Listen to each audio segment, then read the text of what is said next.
ఓం శ్రీమాత్రే నమః. అందరికీ నమస్కారం అండి. ముందుగా ఆ అమ్మవారి యొక్క ఆశీస్సులు మీ అందరిపై సంపూర్ణంగా ఉండాలని మనస్ఫూర్తిగా కోరుకుంటూ ఈరోజు వీడియోనైతే స్టార్ట్ చేస్తున్నానండి. శరన్నవరాత్రులలో 9వ రోజైన నవమి నాడు అమ్మ దుర్గమ్మ మహిషాసురమర్దిని రూపంలో దర్శనమిస్తుంది.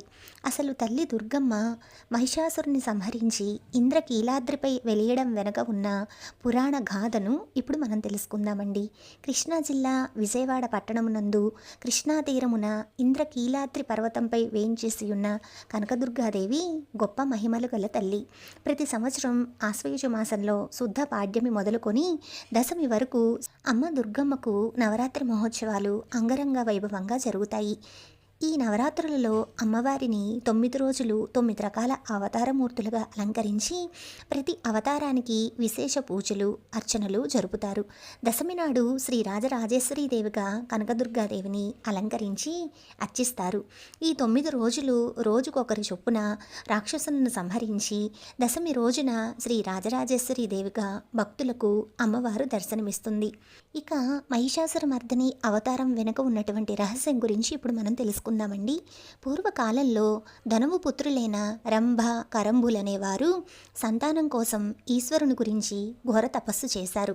కరంబుడు నీటిలోనూ రంభుడు పంచాగ్నుల యందున తపస్సు చేస్తూ ఉండగా ఇంద్రుడు ముసలి రూపంలో వచ్చి కరంబుని సంహరించాడు. సోదరుని మృతికి విచారగ్రస్తుడైన రంభుడు తన తల నరుక్కొని పరమేశ్వరుడికి అర్పించడానికి పూనుకున్నాడు. అప్పుడు శంకరుడు అతనికి ప్రత్యక్షమై అతని భక్తికి మెచ్చి వరం కోరుకోమన్నాడు. పుత్ర సంతతి లేని నాకు నీవే 3 జన్మలు పుత్రునిగా జన్మించాలి. ఆ బిడ్డ ముల్లోకాలను జయించేవాడు, వేదాంగ విధుడు, కామరూపుడు, దీర్ఘాయుష్మంతుడు కావాలి అని రంభుడు పరమేశ్వరుణ్ణి వరం కోరాడు. పరమేశ్వరుడు అతనికి ఆ వరం ప్రసాదించాడు. రాక్షస స్వభావుడైన రంభుడు ఇంటికి తిరిగిపోతూ దారిలో ఒక మహిషిని చూసి దానితో బలాత్కారంగా మైథునం సాగించాడు. అప్పుడు రుద్రుడు తన అంశతో ఆ మహిషి గర్భంలో ప్రవేశించాడు. కొంతకాలానికి మహిషాకారంతో బిడ్డ జన్మించాడు. అతడే మహిషాసురుడు. అతడు మహాబలవంతుడై ఇంద్రుని జయించి స్వర్గాధిపత్యం పొంది ముల్లోకాలను గజగజలాడిస్తూ లోకకంటకుడయ్యాడు.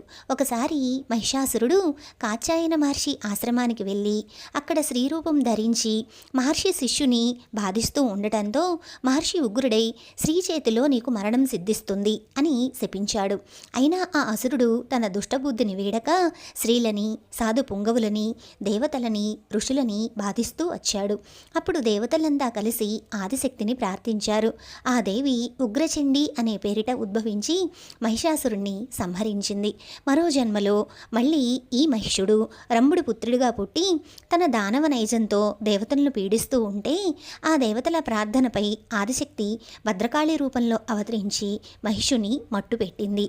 3వ జన్మలో ఈ మహిషుడు ఘోర తపస్సు చేసి బ్రహ్మ వద్ద వరాలు పొంది ఇష్టానువర్తిగా వ్యవహరిస్తూ లోకపీడితుడయ్యాడు.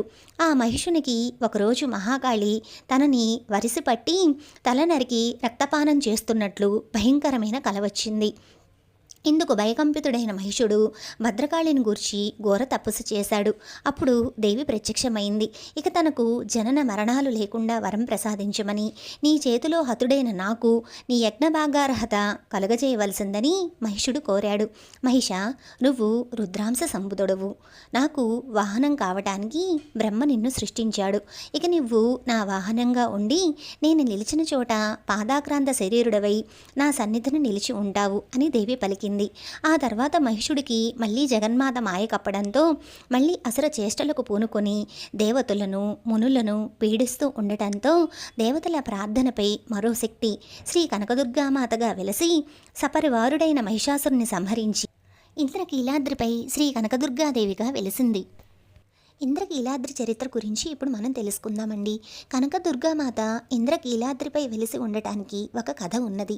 పూర్వము దుర్గామాత ఆలయం ఉన్న ఈ కొండను ఇంద్రకీలాద్రి అని పిలిచేవారు. ఈ పర్వతాన్ని అధిష్ఠించినవాడు ఇంద్రకీలుడు అనే యక్షుడు. అతడు ప్రతిరోజు కృష్ణవేణి నదిలో స్నానం చేస్తూ నదికి ఉత్తర భాగంలో తపస్సు చేసుకుంటూ ఉండేవాడు. అతని తపస్సుకు మెచ్చి పార్వతీ పరమేశ్వరులు ప్రత్యక్షమై వరం కోరుకోమన్నారు. పార్వతీ పరమేశ్వరులకు తాను ఆసనమయ్యే భాగం ప్రసాదించాల్సిందిగా ఇంద్రకీలుడు వరం కోరాడు.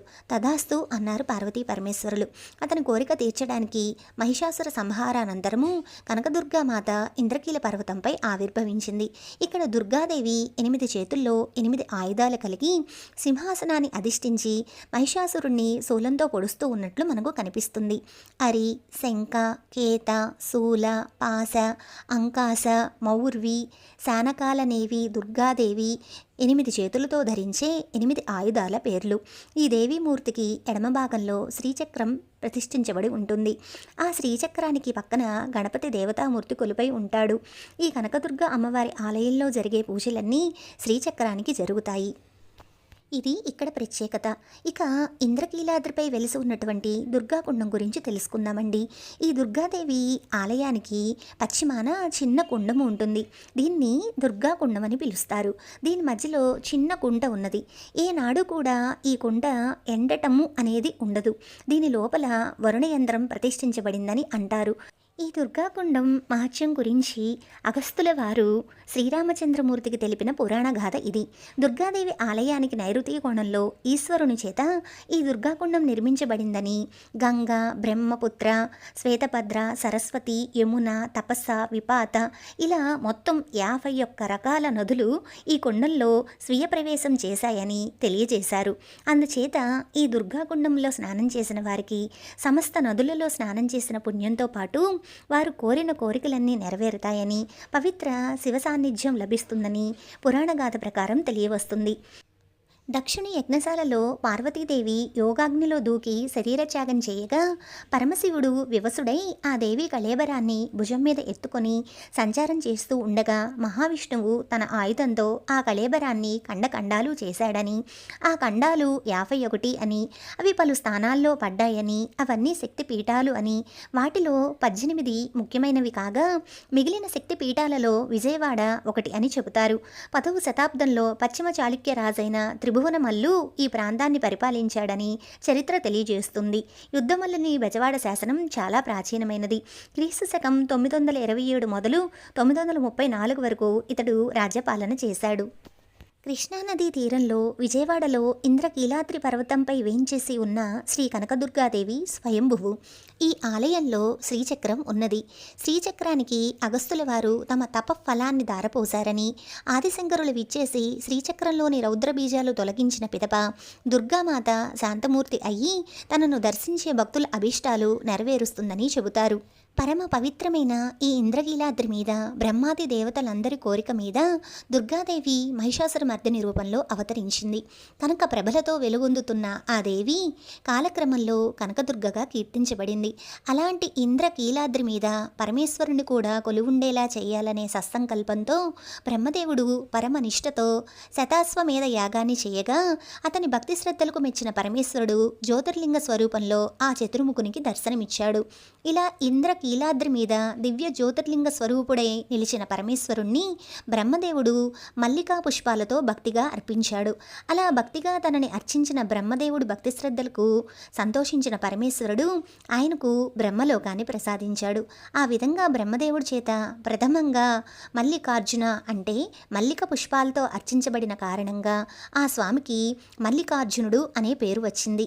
అనంతరం బ్రహ్మదేవుడు ఈ కొండపైన శ్రీ దుర్గా మల్లేశ్వర స్వామి వారిలా కళ్యాణం జరిపించాడు. ఆ సాంప్రదాయం నేటికి కొనసాగుతూనే ఉన్నది. శ్రీ కనకదుర్గమ్మ తల్లి వెలసిన ప్రాంతానికి ఉత్తరంగా ఈ మల్లేశ్వర స్వామి వెలసిన నాటి నుంచి బ్రహ్మేంద్రాది దేవతలు సైతం పూజలు అందుకుంటూ ఉన్నారు. అలాగే కలియుగంలో అగస్త మహర్షి ఈ మల్లేశ్వరుడికి జయసేనుడు అనే పేరు పెట్టి అర్చించాడని ఒక ఐతిహ్యం కూడా లోకంలో ప్రసిద్ధమై ఉన్నది. కాలక్రమంలో కలి ప్రభావం వల్ల ఈ జ్యోతిర్లింగం అదృశ్యంగా ఉండటాన్ని గమనించిన శ్రీ శంకరాచార్యులు వారు కనకదుర్గాదేవికి ఉత్తర భాగంలో మల్లేశ్వర లింగాన్ని పునఃప్రతిష్ఠించారు. ఆనాటి నుంచి మల్లేశ్వర స్వామి కూడా ఎంతో వైభవంతో భక్తులందరి చేత అర్చించబడుతున్నాడు.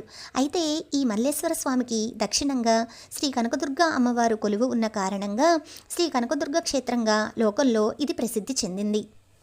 ఇంద్రకీలాద్రి మీద శ్రీ కనకదుర్గాదేవి వెలసిన తర్వాత ఆమె వియోగాన్ని భరించలేనటువంటి పరమేశ్వరుడు మల్లికార్జున రూపంలో ఇక్కడే దుర్గమ్మకు ఉత్తర భాగాన వెలిశాడు. అప్పటి నుంచి కనకదుర్గ క్షేత్రంగా ఉన్న ఈ ప్రాంతం దుర్గా మల్లేశ్వర క్షేత్రంగా ప్రసిద్ధి చెందింది. కలియుగంలో కనకదుర్గమ్మతో పాటు మల్లికార్జునుడు కూడా తన మహిమల్ని చూపాడు. భక్త సులభుడైన ఈ మల్లేశ్వరుడి మహిమల గురించి స్పష్టంగా తెలియజేసే శాసనాలు కూడా ఎన్నో ఉన్నాయి. ఈ శాసనాల్లో పల్లకేతు, భూపాలుడు వేయించిన శాసనం మల్లేశ్వర స్వామి మహిమల గురించి 2 సంఘటనల్ని స్పష్టంగా తెలియజేస్తోంది. ఈ విధంగా అమ్మ దుర్గమ్మ మహిషాసురుని యొక్క వధ అనంతరం కనకదుర్గాదేవిగా ఇంద్రకీలాద్రిపై వెలిసింది. ఇదండి మహిషాసుర మర్దని అవతారం వెనుక ఉన్నటువంటి పురాణ గాథ. ఈ వీడియో అయితే మీకు నచ్చిందని అనుకుంటున్నానండి. వీడియో నచ్చితే తప్పకుండా లైక్ చేయండి, షేర్ చేయండి ఫ్రెండ్స్. మన ఛానల్ని ఫస్ట్ టైం ఎవరైనా చూస్తూ ఉంటే కనుక ఛానల్ని సబ్స్క్రైబ్ చేసుకొని నన్ను సపోర్ట్ చేయండి. వీడియో చూసిన ప్రతి ఒక్కరికి కూడా పేరు పేరున నా ధన్యవాదాలు తెలుపుకుంటున్నానండి. శ్రీమాత్రే నమః.